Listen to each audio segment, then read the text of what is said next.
అధ్యక్ష, గౌరవ ఉప ముఖ్యమంత్రి గారు భట్టి గారు దయచేసి మా క్లారిఫికేషన్ కొంచెం విని సమాధానం చెప్పాలని కోరుకుంటా ఉన్నాం. మీరు ఏంటంటే పూర్తిగా సభను పక్కదో పట్టించే ప్రయత్నం చేసినారు, సత్యదూరమైన విషయాలు చెప్పే ప్రయత్నం చేసినారు. నేను మీ బుక్లో నుంచే చెప్తున్నాను, నేనేం నా కొత్త సొంత కవిత్వం చెప్తలేను, ఫిగర్స్ చెప్తలేను. Please take page number 20 table number 9.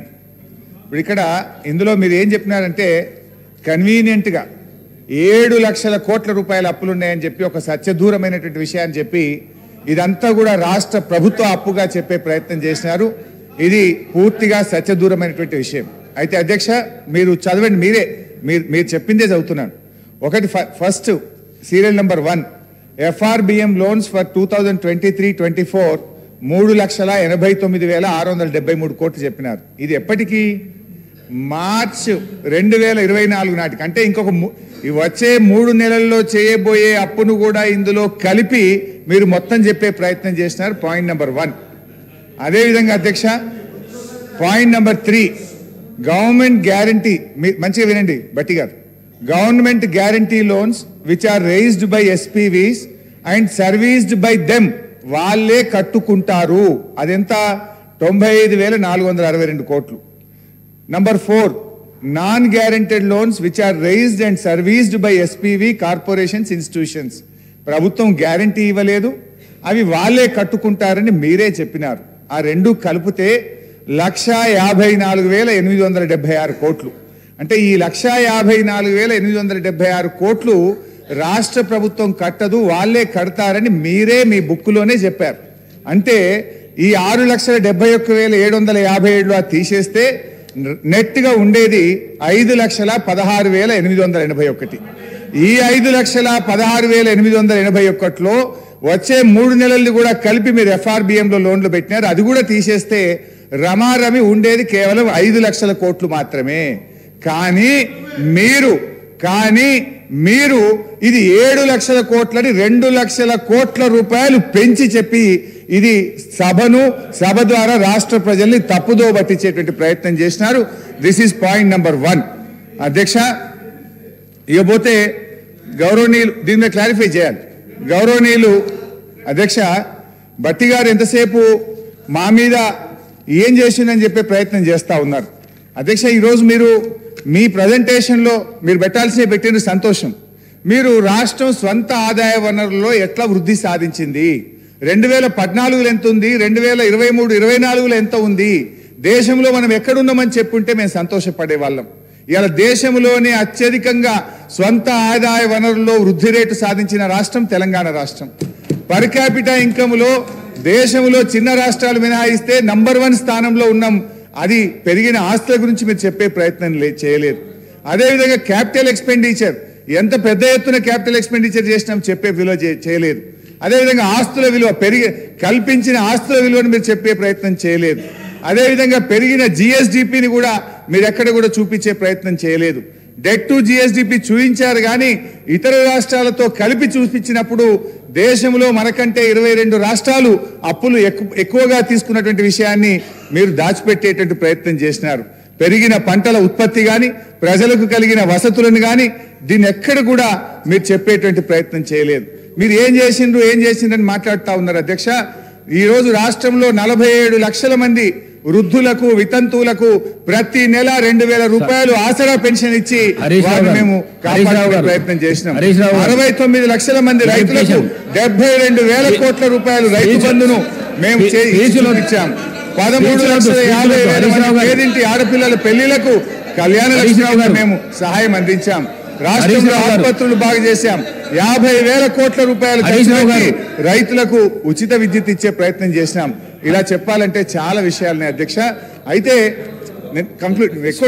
Clarification అడుగుతాను అధ్యక్ష. భట్టి గారు, గౌరవనీయులు డిప్యూటీ సీఎం గారు ఇవాళ గ్యాప్ ఇన్ బడ్జెట్ విషయంలో వారు చెప్పే ప్రయత్నం చేశారు. మొదటి సంవత్సరం 2014-15లో మన కొత్త రాష్ట్రము, అసలు కొత్త రాష్ట్రానికి ఎంత ఆదాయం వస్తుంది, ఎంత వనరులు వస్తుంది అని ఒక అంచనా ఉంటుంది అధ్యక్ష. డెఫినెట్గా మొదటి ఇయర్ గ్యాప్ ఉండడం అనేది అత్యంత సహజమైనటువంటిది. 2016-17లో 93% రీచ్ అయినాం, 2019-20లో 97% రీచ్ అయినాం. తర్వాత కరోనా వచ్చి పెద్ద నోట్ల రద్దు వల్ల ఆర్థిక మాంద్యం ఏర్పడి కేంద్ర ప్రభుత్వం యొక్క సహాయ నిరాకరణ వల్ల తదుపరి కొద్ది సంవత్సరాల్లో గ్యాప్ ఉండొచ్చు కానీ అదేదో ఒక తప్పుగా వారు చూపించేటువంటి ప్రయత్నం చేస్తా ఉన్నారు అధ్యక్ష ఇంకో విషయం, వారు కేంద్ర ప్రభుత్వ సంస్థలు అవి రాష్ట్రానికి ఏం సంబంధం అధ్యక్ష? కేంద్ర ప్రభుత్వం నిధులు పెట్టి కేంద్ర ప్రభుత్వం కట్టిన దాన్ని కూడా మేమేదో ఉమ్మడి రాష్ట్రంలో రాష్ట్ర ప్రభుత్వ నిధుల చేత దాన్ని చేసినామని చూపించేటువంటి ప్రయత్నం చేసినారు, విచ్ ఈస్ టోటల్లీ ఇన్కరెక్ట్ అధ్యక్ష. వారు ఇంకోటి అన్నారు, మిడ్ మానేర్. ఇవాళ మిడ్ మానేర్ మీరు సగంలో వదిలిపెట్టిన మిడ్ మానేర్ అయినా, ఎల్లంపల్లి అయినా, దేవాదులైనా, నెట్టంపాడైనా, కల్వకుర్తి అయినా, ఇవాళ తుమ్మిళ్ళ కానీ, ఇవాళ భక్త రామదాస్ కానీ ఇవన్నీ మేము పూర్తి చేసి ఇవాళ రైతులకు నీళ్ళు ఇచ్చినటువంటి విషయాన్ని మీరు దాచిపెట్టేటువంటి ప్రయత్నం చేస్తా ఉన్నారు అధ్యక్ష. అదేవిధంగా ఈరోజు ఓడీ విషయంలో కూడా గౌరవనీయులు ఉప ముఖ్యమంత్రి గారు మాట్లాడారు అధ్యక్ష. ఓడీ అనేది ఏమన్నా నేరమా అధ్యక్ష? It is the facility given by the RBI. రాష్ట్రాలకు తమ అవసరాలకు ఉపయోగించుకోవడానికి ఇవాళ ఆర్బీఐ ఇచ్చినటువంటి ఫెసిలిటీని మనం ఉపయోగించుకున్నాం. నేను అడుగుతా ఉన్న బట్టి గారిని, ఈ సభకు మీరు హామీ ఇస్తారా? మేము భవిష్యత్తులో ఈ ఓడీ వాడము, ఈ ఫెసిలిటీ మేము వాడము, వేస్ అండ్ మీన్స్ కు మేము డబ్బులు వాడము, ఓడీలోకి రాష్ట్రం వెళ్ళదు అని చెప్పి మాకేమైనా ఈ సభ ద్వారా హామీ ఇస్తారా అని చెప్పి గౌరవనీయులు బట్టి విక్రమార్క అధ్యక్ష వారిని మాట్లాడుతూ వారిని చెప్తా ఉన్నాను అధ్యక్ష. నేను ఒక బ్యాక్వర్డ్ తెలంగాణ రాష్ట్రంలో బలహీన వర్గాల శాఖ మంత్రి చెప్తా ఉన్నా. గతంలో 2014 వరకు కాంగ్రెస్ ఉమ్మడి ప్రభుత్వంలో స్కాలర్షిప్ల పేమెంట్కు గ్రీన్ ఛానల్ పేమెంట్ అవుతుండే. వీళ్ళు వచ్చినాక మెస్ ఛార్జీలకు పేమెంట్ ఇచ్చే పరిస్థితి లేదు అధ్యక్ష. గ్రీన్ ఛానల్ మెస్ ఛార్జీలకు పేమెంట్ ఇవ్వకపోతే 18 నెలల కిరాయి లేదు అధ్యక్ష. ఇప్పటి వరకు కిరాయి లేకపోతే కిరాయి బిల్డింగ్లు ఖాళీ చేసేటువంటి పరిస్థితి వచ్చింది అధ్యక్ష. వీళ్ళు గురించి మాట్లాడుతారు. తర్వాత మా హుస్నాబాద్ నియోజకవర్గ గౌరవల్లి ప్రాజెక్టు మాట్లాడుతున్నారు అధ్యక్ష. గౌరవల్లి ప్రాజెక్టుకు సంబంధించి కాంగ్రెస్ ప్రభుత్వంలో ఫౌండేషన్ వేస్తే అధ్యక్ష 2014 వరకు టన్నెల్తో పాటుగా బండ్ కంప్లీట్ చేస్తాం అధ్యక్ష. కానీ ఇయర్ డిస్ట్రిబ్యూటర్ సిస్టమ్ లేదు అధ్యక్ష. ఆనాడు ముఖ్యమంత్రి కేసీఆర్ గారు ఇక్కడ కూర్చోసుకొని కడతా అన్న ప్రాజెక్టు 10 సంవత్సరాల డిస్ట్రిబ్యూటర్ సిస్టమ్ లేదు అధ్యక్ష. మొన్న గౌరవ మంత్రి గారు రివ్యూ చేసినారు, మంత్రి తెలుసు, వారికి తెలుసు. దాని పైన పటారో లోటారో అని చెప్పినట్టుగా నేతి బీరకాయలు నెయ్యేతారో ప్రాజెక్టు వీళ్ళు చెప్తున్నటువంటి మాత్రం ప్రచారం మాత్రం ఆర్భాటం మొత్తం దేశం దాడుతుంది. అడ్వర్టైజ్మెంట్లు వేరే రాష్ట్రాలకు పోతాయి. ఇక్కడ జరుగుతున్నది ఇది. బలహీన వర్గాల స్కాలర్షిప్లకు సంబంధించి వాళ్ళు ఇవ్వలేదు. 2014 దాకా ఇచ్చిన నేను మా ప్రభుత్వాన్ని కోరుతా ఉన్నా, రేపొద్దున వెంటనే బలహీన వర్గాల శాఖకు సంబంధించినటువంటి విద్యార్థులందరికీ, ఎస్సీ ఎస్టీ బీసీ స్టూడెంట్స్ అందరికీ కూడా గ్రీన్ ఛానల్ ఓపెన్ చేసి మెస్ ఛార్జీల బిల్ పేమెంట్ అనేది ఆపకుండా ఉండాలనేటువంటి అందరి తరఫున కూడా ప్రభుత్వాన్ని కూడా కోరుతున్నా. వాళ్ళు ఇయ్యలేదని మాట చెప్తా ఉన్నా. డిప్యూటీ సీఎం గారు, లీడర్ ఆఫ్ ది హౌస్, ముఖ్యమంత్రి గారు. స్పీకర్ సార్, ఇప్పుడు మంత్రి గారు పదే పదే మళ్ళీ వాళ్ళ ఇంకా ఆయన మంత్రి అనుకొని సమర్థించుకున్నట్టు ఇంకా అబద్ధాలతోనే సభను వారు తప్పుదోవ పట్టించాలనే ప్రయత్నం చేస్తారు. నేను ఈ సభలో జరిగిన చర్చల్ని తప్పుడు అంశాలను రికార్డులలోకి పంపించిన విషయాన్ని, ఆ రికార్డులను అన్నిటిని కూడా సరిదిద్దాల్సిన బాధ్యత సభానాయకుడిగా నా మీద ఉన్నది. వాస్తవాలను ప్రజలకు చెప్పాల్సిన బాధ్యత మా ప్రభుత్వం మీద ఉన్నది. అందుకే ఈరోజు కాళేశ్వరం ప్రాజెక్టుకు సంబంధించిన వాళ్ళు ఇప్పటి వరకు టెక్నికల్ శాంక్షన్ ఎంత ఇచ్చిండ్రు, పనులు ఎంత పూర్తి చేసిండ్రు, పేమెంట్లు ఎంత చెల్లించిండ్రు అని చెప్పాల్సిన బాధ్యత మా మీద ఉన్నది అధ్యక్ష. ఈరోజు కాళేశ్వరం ప్రాజెక్టుకు సంబంధించి అగ్రిమెంట్ వాల్యూ 1,27,872 కోట్లు. ఇన్ని టెండర్లు పిలిచి ఇప్పటి వరకు ఒప్పందాలు చేసుకున్నారు అధ్యక్ష. ఇందులో వీళ్ళు 96,876 కోట్ల రూపాయలు పనులు పూర్తయినాయని అధికారికంగా లెక్కలు చెప్తున్నాయి అధ్యక్ష. ఇందులో 32,076 కోట్లు బడ్జెట్ నుంచి పేమెంట్లు చేసిండ్రు. 61,616 కోట్ల రూపాయలు కార్పొరేషన్ ద్వారా లోన్ తీసుకొచ్చి ఖర్చు పెట్టిండ్రు అధ్యక్ష. అదేవిధంగా అంటే రెండు కలిపితే 90,425 కోట్లు ఇప్పటికీ పేమెంట్లు జరిగినాయి.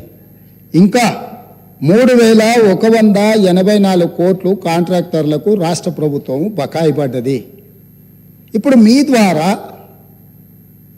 గత ప్రభుత్వాన్ని ఆ నాయకులు నేను అడగదలుచుకున్నా, మాజీ ముఖ్యమంత్రి గారి నుంచి మొదలు పెడితే సాగునీటి పారుదల శాఖ మంత్రి, ఆర్థిక శాఖ మంత్రి, మేనేజ్మెంట్ కోటాల మంత్రి అయిన వాళ్ళు అసలు కాళేశ్వరం అంచనానే 80,000 కోట్లు, అందులో 1,00,000 కోట్లు ఎట్లా అవినీతి జరిగిందని అంటారు ఏంది అధ్యక్ష?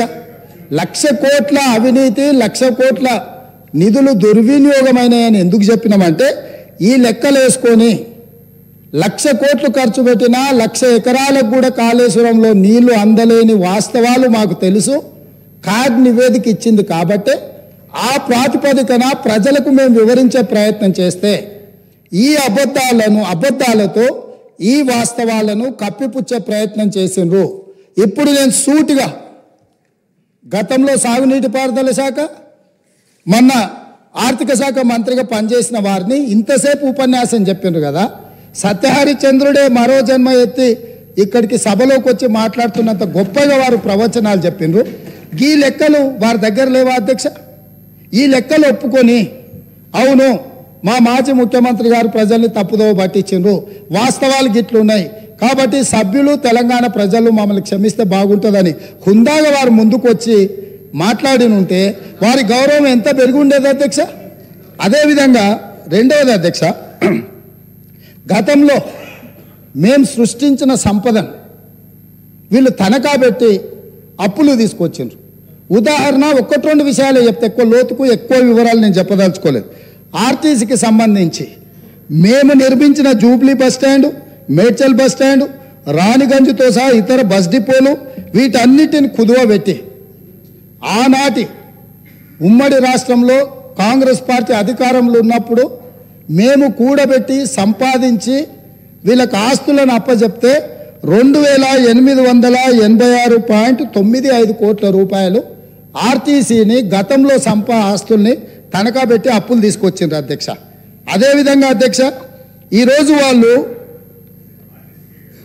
అదేవిధంగా విద్యుత్ సంస్థలు 2014 కంటే ముందు మేము తెలంగాణ రాష్ట్ర విభజన సందర్భంగా గత ప్రభుత్వానికి అప్పచెప్పిన ఆస్తులను పెట్టి టీఎస్ జెన్కో 2,100 కోట్ల అప్పు తీసుకొచ్చింది, ఎన్పిటిసిఎల్ 2,872 కోట్ల అప్పు తీసుకొచ్చింది.